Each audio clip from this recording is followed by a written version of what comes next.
Assalamu alaikum, bonjour tout le monde, c'est Yad Hightech, professeur Ibrahim Yad Mat SVT.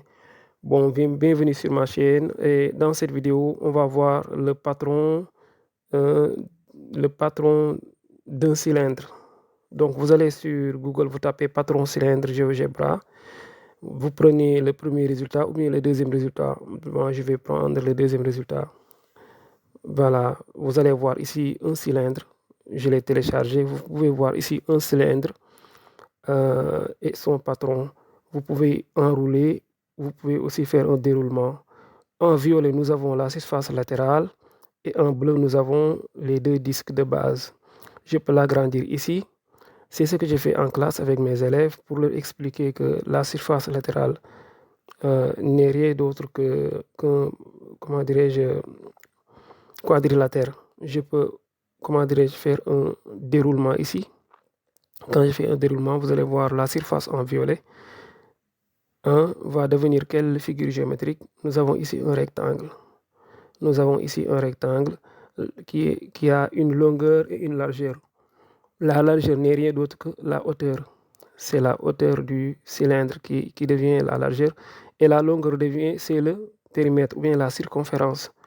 Pour calculer, donc, je peux fermer ici. Vous pouvez le voir. Après, on va venir voir les calculs. Je peux fermer ici. Quand je ferme, vous allez voir que ça va s'enrouler. Voilà, c'est ce que j'ai fait en classe avec mes élèves. Pour initialiser, je clique ici. Maintenant, je l'avais mis plein écran. Maintenant, je vais l'ouvrir sur le bureau avec l'application GeoGebra. Je vous avais montré l'autre jour. Ici, c'est la même chose. Soit vous utilisez la version en ligne, soit vous utilisez cette version si vous n'avez pas de connexion.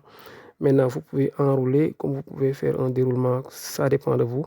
Pour montrer aux élèves que cette partie en rouge là, c'est la surface latérale. Et cette partie en vert, ce sont les deux disques de base. Maintenant, quand je fais un déroulement comme ici, voilà, les élèves vont bien comprendre. Maintenant, pour calculer la surface en rouge, la surface latérale, donc c'est longueur fois largeur.